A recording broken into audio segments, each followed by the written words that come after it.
දවසේ ලග්න පලාපල ප්‍රවීණ ජෝතිර්වේදී ජෝතිෂ්‍ය විද්‍යා විභූෂණ පාරින්ද සුගතදාස මහතා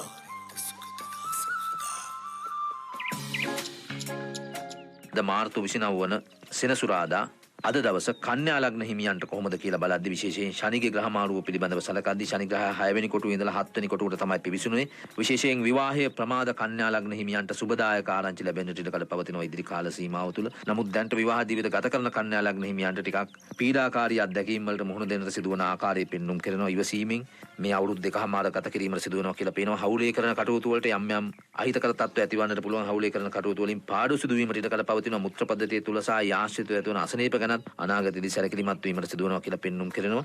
ඒ ඇරෙන්නට එහෙම අසුබදායක තත්ත්ව පෙන්눔 කරන්නේ නැහැ. ඔබට 2028 පෙබරවාරි 28න් පස්සේ තමයි ඔබට ආందోලනාත්මක කාලයක් උදා වෙන්නේ. ඉතින් අද දිනේ පිළිබඳව සලකද්දී හිත මිතුරන් ආශ්‍රය කරන්න ලැබෙන්න පුළුවන් වෙනදට වඩා ඒ වගේම වෙනදා මෙම්ම ඔබෙන් උපදෙස් වගේ දේවල් පතාගෙන විවිධ පිරිස් ඔබ හමුවන්නට එන්නට ඉඩ කඩ පවතිනවා කියලා පේනවා. ඒ නිසා ඒ ගැන සැලකිලිමත් වෙන එක සුදුසුයි කියලා යෝජනා කරනවා කන්‍යා ලග්න හිමියන්ට. තුලා ලග්නයේ හිමි ඔබට ශනි මාරුව පිළිබඳව සලකද්දී විශේෂයෙන් පොදුවේ හැම ලග්න හිමියෙකුම පරිස්සම් වූ නිසා අද දවස තුල පරිස්සම් වෙන්නට ඕනි. ඉදිරි දින කිහිපය තුල පරිස්සම් වෙන්නට ඕනි. ශනි මාරුව පිළිබඳව සලකද්දී විශේෂයෙන් ඔබගේ කේන්ද්‍ර සටහනේ 5 වෙනි භාවයේ ඉඳලා 6 වෙනි භාවයට තමයි ශනි ග්‍රහය ගමන් කරන්නේ. ඒක වාසනාවන්ත ගමන් කිරීමක් හැටියට හඳුන්වන්නට පුළුවන්. විශේෂයෙන් හෙල්ලිඩම් මිලදී ගැනීම වගේ කටයුතු සාර්ථක කරගන්නට භාග්‍යය තිබෙනවා කියලා පෙන්눔 කරනවා. මෙතුවක්කල් අධ්‍යාපන කටයුතු වලට යම් යම් බාධාකාරී තත්ත්ව තිබුණා නම් ඒ බාධා ඉවත් වෙන ආකාරය තමයි පෙන්눔 කරන්නේ. දැන්ට සිටින ඔබගේ දරුවන්ට මෙතුවක්කල් බාධාකාරී තත්ත්ව තිබුණා නම් අද දවස පසුව ක්‍රමයෙන් ඒ බාධාකාරී තත්ත්ව ඉවත් වී යාමට ඉඩ කඩ තිබෙනවා කියලා පෙන්눔 කරනවා.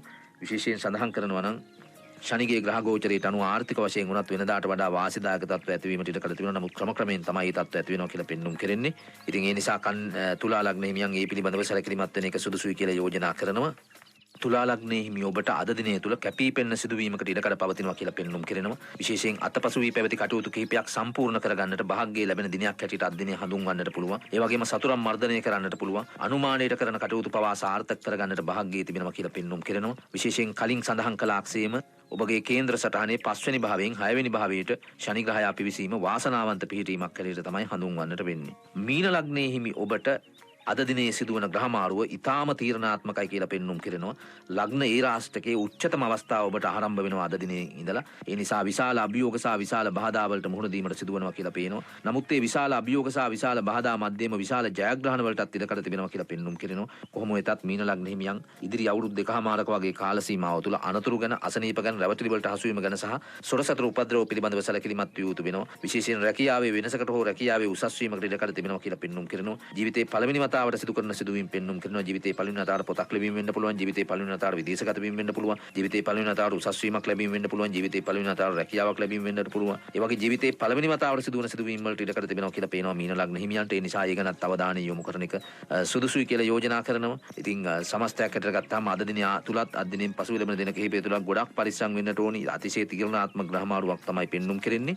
ඒ වගේම විශේෂයෙන් සඳහන් කරනවා නම් අද දිනේ පිළිබඳව සලකද්දී අධ්‍යාපන කටයුතු වල ප්‍රගතියක් පෙන්눔 කරනවා. ඔබගේ දරුවන් පිළිබඳ කටයුතු සාර්ථක කරගන්නට භාග්‍යය ලැබෙනවා කියලා පෙන්눔 කරනවා. අද දවස තුල වඩාත්ම සුබ ප්‍රතිඵල ලැබෙනවා කියලා පේන්නේ මකර ලග්න හිමියන්ට. කොහොම වෙතත් මකර ලග්නයේ හිමි ඔබගේ ඒ දැන්ට පවතින ලග්නේ රාශිකයේ අවසාන අදියර අද දවස තුල නිම වෙනවා කියලා පේනවා. නමුත් අද දිනේ තුලත් අද දිනෙන් පසු ලැබෙන දින 5ක 6ක වගේ කාල සීමාව තුලත් ගොඩාක් පරිස්සම් විය යුතු වෙනවා. අනතුරු ගැන, අසනීප ගැන, රැවටිලි වලට හසු වීම ගැන සහ සොරසතර උපද්‍රව ගැන. විශේෂයෙන් ශනි ග්‍රහය 3 වෙනි භාවයට මාරු වුණාට පස්සේ ඒක ආර්ථික වශයෙන් යහපත් තත්ත්වයක් ඇති කරන්නට බලපානවා වගේම ගමන් බිමන් වලින් වාසිදායක තත්ත්ව ඇති කරන්නට ඉඩකඩ තිබෙනවා ඒ තුලින්. නමුත් සහෝදර සහෝදරියන්ට පුංචි අපලදායක තත්ත්ව ඇතිවීමටත් ඉඩකඩ තිබෙනවා කියලා පෙන්눔 කරනවා. ඒ නිසා මේ පිළිබඳවත් අවධානය යොමු කරන එක හොඳයි. මෙතුවක්කල් මොන හරි සොරසතර උපද්‍රව තිබුණා නම් ඒ වගේම ධනහානි තිබුණා නම් ඒවට යම් මට්ටමකින් හරි විසඳුම් ලැබෙනවා කියලා පෙන්눔 කරනවා. ශනි මාරුවත් සමග ඒ වගේම වචනේ බලයෙන් යම් ජයග්‍රහණ අත්පත් කරගන්නට භාග්‍යය ලැබෙන ආකාරයකුත් පෙන්눔 කරනවා. ඒ වගේම සමස්තයක් හැටියට ගත්තාම මකර ලග්න හිමියන්ට පහුගිය කාලයේ තිබුණ මොන හරි වචන භාවිතයේදී ඇතිවෙච්ච ගැටලු තිබුණා නම් ඒවෙන් පාඩු සිදු වුණා නම් ඒවා ඉස්සරහට නැති වෙන ආකාරය තමයි පෙන්눔 කරන්නේ. පාඩු ඉවත් වෙලා ඔබට සාර්ථක ජීවිතයක් ගත කිරීම සඳහා අවස්ථාව ක්‍රමයෙන් ලැබෙනවා කියලා තමයි පෙන්눔 කරන්නේ. නමුත් අද දිනේ ආශ්‍රිතවත් අද දිනෙන් පසු වෙලෙන දින කිහිපය තුලත් පොදුවේ පරිස්සම් විය යුතු බව අවධාරණය කළ යුතු වෙනවා.